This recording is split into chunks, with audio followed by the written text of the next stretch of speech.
So I like Mad Catter more than most, but Merlin is, I think, one of the higher level champions, so we're gonna go with that. Instead, it's just the buff ends up proccing so often. Wow, so I don't love any of this, honestly.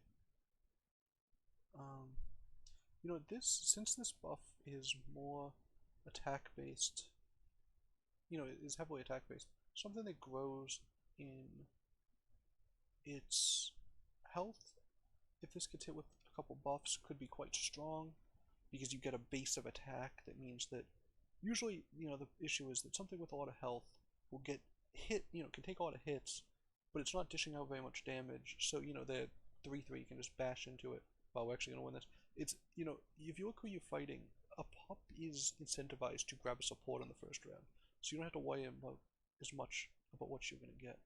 And this is just a little bit tragic, I think.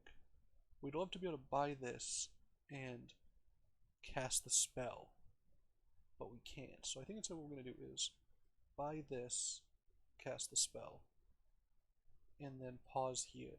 We want to grab this because we're so incentivized to cast spells already that buying something that triggers off us casting spells is great. If we see a 2-cost spell, we might even buy this and play the 2-cost spell. Just because, every spell cast gives us 2-1 of stats. If we're just going to get, a 2-2, that's a similar level of stats for early in the game. We're going to win this fight. It's great that we're winning fights because it means we can focus less on, having to make our board maximum strength. Oh, and a free spell is amazing. And, so, see, because we sort of want to buy this, but we definitely want to cast this spell. So I think instead what we're going to do is buff this. Oh, we get another cat. A very large cat. And since we did that, this is good if you can get some triggers on it. This is the best triple. I think we'll grab this because if we get some buffs, it's great. This is very large. So the great thing about transforming one of those is it keeps its buff. Not only the Merlin buff, but the 2 health it gains. So here's like an interesting point. You could have gone for the tree and not cast the spell. I think casting the spell was just too high value to not do, which is why I ended up doing it, obviously. We'll win this fight pretty easily, but it is something to think about in terms of what you end up, sort of the decision points you're going to make. Wow, and here's, okay, so we're just going to grab these two, right? Yeah, we'll grab those two. We're going to sell this, buy this, and this. And that's fine, and then we'll cast the spell. And, we don't need any of these, really. They don't do a ton. Buffing this isn't great, just because we're not going to keep it around for long. We're not going to keep most of this around very long, though. And I think we have a lot of stats for early in the game. Merlin's great at getting early stats, and we've gotten a lot of free spells. We've gotten a lot of spells we can cast.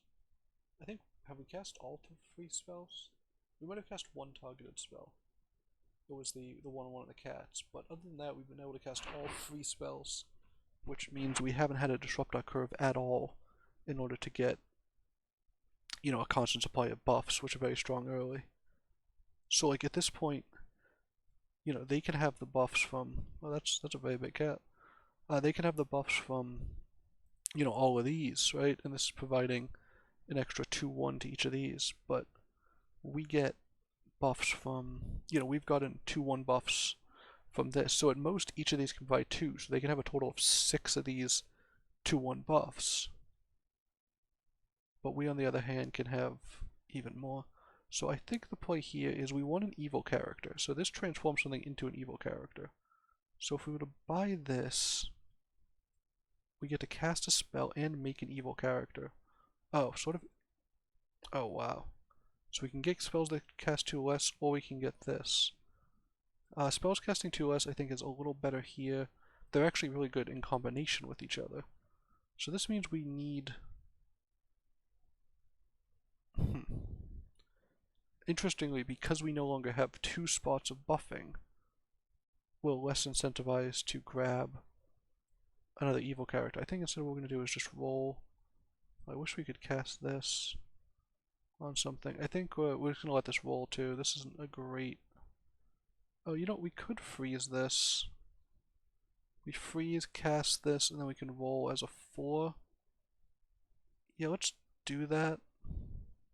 Might be the wrong idea. It's hard to tell. We're just hoping these cats carry us through this part of the game. Fortunately, this is big enough that even if that would have hit, we'd be fine. Yeah, it looks like the cats will just brick wall this front line. Although, oh, that attacking is actually really unfortunate for us. But yeah, we'll take them down. Just because this, you know, can get itself killed. So I think the idea here is we do this. We get a buff, right? Oh, and we trigger that. I think we just want another spellcast. And we can roll and we can see our first 4s. Wow, and this is quite the 4 to see early. This is also a 4. If we had one more thing, I would sell and grab this. I think this... We're getting it so early that it can snowball. I think we're probably ahead of most people. The only thing is we're a little bit weaker since we don't get the buff. We can't cast this. I was going to cast this on this, but we can't do it this turn. We're just putting this in for funsies, really. We'll put it up front because that more likely to get, you know, this survive. We want this to hopefully slay a couple times. I mean, so see, you can see the cats are actually better off individually. They're actually, you know, really good if they're in front of this, because just the bodies getting the extra buff is sort of the appeal of cats. So if you reduce it down to one single character, you lose a lot of the benefit of having the cats.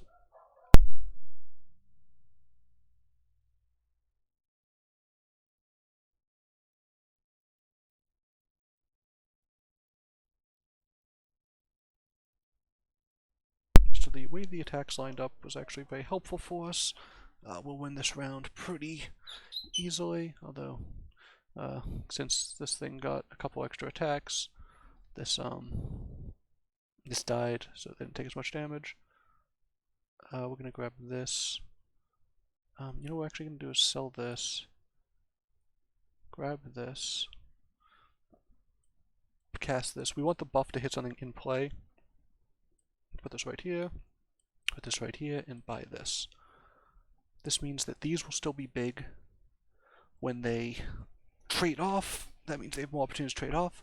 Both of these have the ability to keep slaying. We're still at high health. We're a couple turns away from getting the locked chest, and our spells still cost less, which is great with Merlin. Meant we were able to get this and this.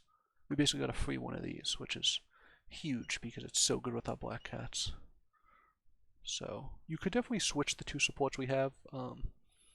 This makes, you know, this would make you stronger in combat, and these would still get their slay opportunities. But I think we want to take the chance of these getting extra slays.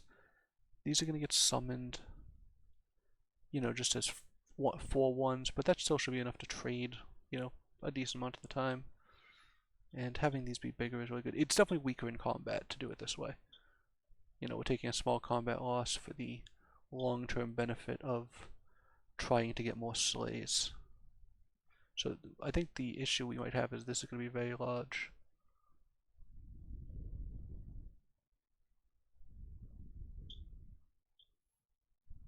Yeah, it looks like we're going to lose this round, especially if we get some unfortunate hits. Yeah, we continue to do so. Especially this being a 7 attack range is always strong. And that wasn't the attack we wanted. So we're going to take a little damage, and the worst part is we don't get the extra one. They already hit 5 actually. No, I don't think we want this. If we wanted any of these, we could switch to a weird princess build, but no, I don't think we want that either. Rotten apple is pretty good, so we'll grab that. This is better than this, but not enough better. I think we want to make that change. Oh, we love this. Okay, so here's what we'll do then. Because we want to do something like this. And then... Yeah, so we want to buy this next turn. It will just get us to 6 faster, and it heals us 3 health, and it's cheaper because of this. It's just great overall. So we're gonna do this. I guess we could do this. I actually like making these stronger now. We're just hoping to get the double slays off these. Chris King, so they naturally take a lot of damage, so you can't really judge their strength by how low they are. They are very low, but they should be, Chris King's ability naturally makes them a little stronger than the average, opponent. So these, unfortunately, they don't. Not unlike the Storm King, they don't get buffed throughout the game. You have to have had them when you're casting the spell. So this is just, a 1/1. It's too late to start trying to buff these, even though it has good synergy with Merlin. Giving this 1 attack is not great, and that was unfortunate. We're not going to get the double slay on that. We do get it on this, but yeah, that was not a great one for us. I think because of the way we aligned our things, these should be strong enough to, take them down. They might actually get knocked out here. Yeah, they will, because this is buffed, so it's going to do a little extra damage. Yeah, it knocks them out, even though they healed for 3, so... they had a tough game. They just got kind of low on health. We had a lot of evil characters now. We're just going to grab this. I could have put a little more thought into that, but I think we were pretty set on what we wanted to do. We don't need extra XP. We're going to hit 6 next turn pretty much no matter what. But exactly no matter what. This would be nice, but what are we looking for? So we cast a lot of spells. This is a mage. We could grab this and go some kind of mage build later, but I don't think so. We have some slays. What if we just buy this and replace that? I think if this triggers 2 slays, this actually gets double buff. This isn't good, I don't think, but the board we had wasn't great, and I think we'll do this. We want to up the chance of getting any slays. This actually throwing. It's a little bit late for this to be super valuable. I wonder if anyone's hit 6. No, we're a little bit ahead. I think we've gotten 2 extra XP so far, so we should be a little bit ahead of most people who aren't, buying super aggressively or having the adventurer. So I think we'll go with that. Okay, so we got a slay. That's very nice. This did trigger twice. Unfortunately, we're not going to get that slay. But these are, even little cats are pretty sizable. They don't have any good characters, too.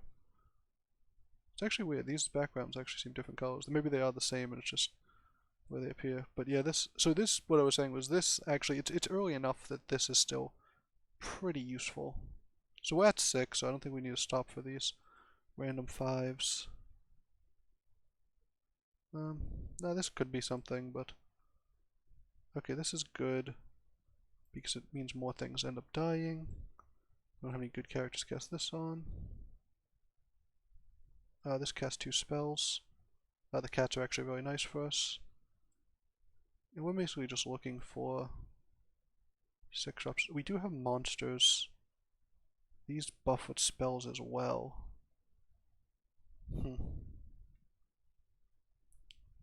So these 3 are monsters. This is an animal. We're going to put this in for this. It just summons more things. We could also put... This is a monster as well. What if we put this in here? Do like this? Is that better for anything? Maybe. We're going to go with that. I don't think this is valuable. So do we want to freeze? This is a 6-drop. Yeah, we'll do that. 6 drops is very valuable. We can cast this for free, meaning we actually get a discount on this. Basically.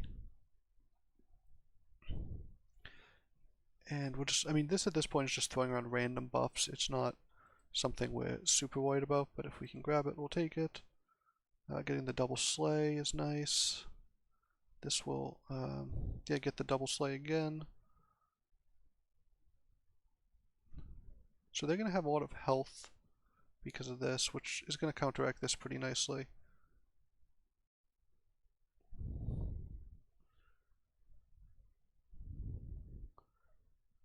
This only having 1 attack, though, is pretty nice for us. Now they'll get the slay on this. Oh, wow, that's... Oh, I forgot because we have these spawned that the effectiveness of that was actually reduced pretty significantly. So I think we'll win this because eventually this is just going to get picked off. Yeah, these are going to get picked off. They take 10, so pretty good for us. Yeah, definitely a weird round. Yeah, we'll cast this to save a gold. I was thinking of buying these as well, but I don't think that's the direction we're going in. I'm tempted to grab this. Yeah, we'll grab this just because we don't actually want all of those in play. These are all bad, honestly.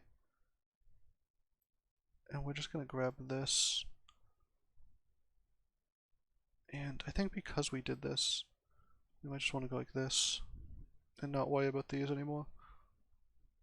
So we have 4 gold on the bench, which is valuable. We could do this.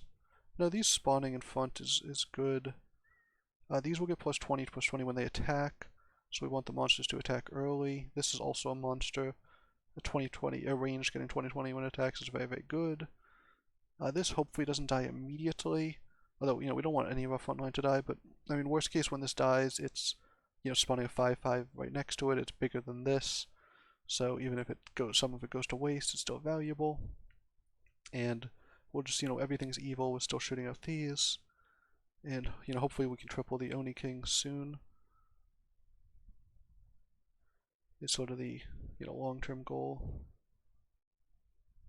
That's nice for us. This is pretty interesting here. This can get pretty big. This is actually pretty good in our build because we get so many buffs from this, but yeah, we're gonna beat them, I think, just because our things are quite a bit larger. It's interesting. This is actually a good queen. Yeah, and this, okay, the other thing was dead, but yeah, that got plus 10 when it attacked, so it was still pretty formidable. And I think we'll just triple this, right?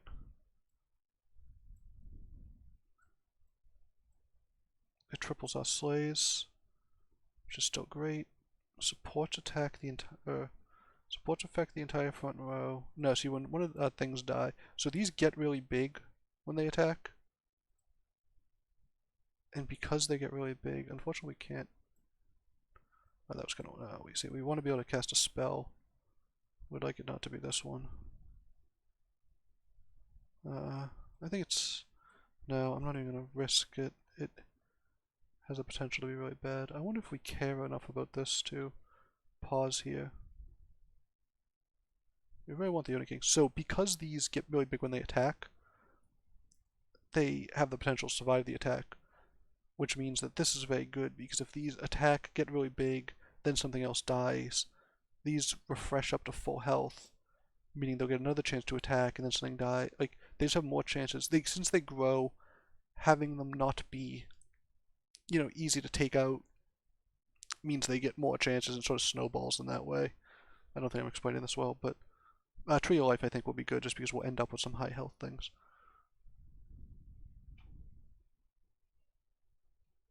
So their Medusa got to attack. See, fortunately they attacked a bigger one there. And we actually get this attack off here. Great for us. Now everything gets healed, so you can see how things, you know, go up to 40/40s. And I think we'll take them out here actually. Yeah, we will. Wow. So they had this shooting 6. That's actually very strong. I mean, Mimics are strong with everything. But good round for us. We're going to cast the Polymorph because it's outrageously strong, and we're at the point in the game where winning fights is the primary concern. No, none of these are going to be good. Our focus is almost entirely on tripling this. I can imagine there being other concerns, but I'm not sure what they are. Yeah, we didn't find anything. That's fine. Hopefully these get to attack, you know, get big enough. So basically the issue we run into is if these attack and don't become big enough to kill something, or just attack and die, like, you know, I mean, obviously, if we just run into too much, we're just a pile of stats, basically. We're a pile of stats that grows, but at some point you just sort of end, so we don't have a lot of tricks. So if their things just end up being bigger than our things, especially bigger than our Chupacabras, then, you know, our entire game plan just falls apart. So, That's all we got really. We do have the polymorph, which makes one of the things a 10-10 because our things get so big when they attack. I actually wonder if it's better to put this in back and just put like a spawner up front. We do lose a lot of that. Yeah, I think that probably is better. It keeps these alive, and keeping these alive so this can attack first is really important, I think. That might have been a mistake, but... Oh, that... Nuking down the tree is really good for us. Oh, they have the buffed Oni King, which is exactly what we're looking for. Okay, so when this dies, this will go up to full health, which negates this attack. And their spells actually didn't do much because they just hit things that weren't helpful for them. Okay, so hitting that is nice, although if they summon a bunch of monsters... Yeah, so that monster basically gets huge with that attacking. Oh, fortunately this got taken out. And this dying will bring this back up to full health, so I think our thing's just going to be too big. It's nice because I think this puts everything back in the pool, so we can try to get their Oni Kings, and they basically went the same build as us, so we have a lot of overlap in what we're looking for. Although their Oni King might only be buffed because of the Ambrosia, so maybe it puts one back in the pool. Oh, I wonder if we should just buff one of them right here. Yeah, I think we'll do that. And what if we sold... I think we could sell things to put maybe even this in. Go 1, 2, 3, and 4, and we'll put this up front, and we'll put this back here. We'll just fill up the board again. Every time something gets summoned, it's going to be evil, which means this will trigger. Everything something dies is really good. When this attacks, it gets 30-30. I don't know how big they've gotten. Their effect is better early. I mean, our hero power isn't super good, but their hero power is falling off at this point. So we could be at the point where, we have, outscaled them. Just with giant monsters. Although it could be, oh, well, they have a very good hero power up front for dealing with constant healing, and this is very large for whatever reason. I think, does this get the 100? It might. So this is going to get bigger. Oh no, that doesn't attack right away. So we do want this to attack eventually, so it gets buffed, but... And them constantly spawning things in this slot is unfortunate because this is always going to trade with one of our things. And now there's one up to a 4. Huh. Okay, it's very good that this didn't die. Oh, that getting a... Wow, getting a upgraded pumpkin means they're going to summon a ton of stuff, and including something in this slot. Fortunately, it hasn't done much yet, but yeah, that dying is really bad for us. This is just going to be too big, I think. Unless we get, 3 Medusas or something. We got 0 Medusas. Those are unfortunately very different numbers. So it looks like we're going to lose this fight by a not large margin, but... this could 50-50. Okay, I was going to say it has a 50-50 chance of taking that out, which would have allowed us to, take 1 less damage. Okay, so we get to upgrade the Chupacabra finally. None of these are good for us, really. We could switch champions at this point. There's not many that are good. I think we will, though, because... Last Breath also slays. Do we have any Last Breath? No, upgraded characters get +5. Yeah, that just gives everything +5/+5. We'll just grab this as a random character. I wonder if Apple Bomb's worth it here. So we did this because it gives 3 things +5/+5. If we ever upgrade this, everything will spawn with a +5/+5. But she has a pretty good board. The nice thing is this will take out a lot of the front line. Yeah, so it seems like anytime this spawns, anytime something spawns here, this gets plus 100. Oh, so this spawned very early, which isn't great for us. This is nice though, it gets the sleigh. Medusa's great. Oh, not getting the spawn there was great. I don't remember what this was. Oh, an upgraded pumpkin. Oh, maybe they didn't. Maybe that wasn't. I think last time I said they were very lucky to get that, but maybe it was just that they were always going to get that because it was hidden in the crocodile. So it's very big, but only has 120 health. Its health isn't growing that fast. The Medusa dying isn't great. So we always have a chance because we have a book. But yeah, it looks like, oh no, it actually looks like we have a decent shot here because we hit this. This will hit. And yeah, we'll finish them off. So really great for us. We did a little late game switch. We never got great treasures, but we just had a nice monster comp, and the Tree of Life really helped keep everything, you know, alive, keep everything healthy. And I think we never actually found the upgrade, so that's why we never got great treasures here. We never got to replace these two. I think the 4 one we got here was just all bad things, because we really wanted to be able to keep casting spells. And we switched to Fates, which may have helped, just getting the extra buff. Extra 15/15 compared to, if you think of how many turns it would take Merlin to get that, from the point we traded it in. Because 15/15 is 30 total stats. Merlin gives 3 per spell cast, so, it's not exactly, stat for stat, but I think if you think about it that way. So I think that's a good time to call it. We got a win. I think we're approaching 4,000. I don't know how close we are, but maybe we'll reach it. I think we're, high 30, 36, 37.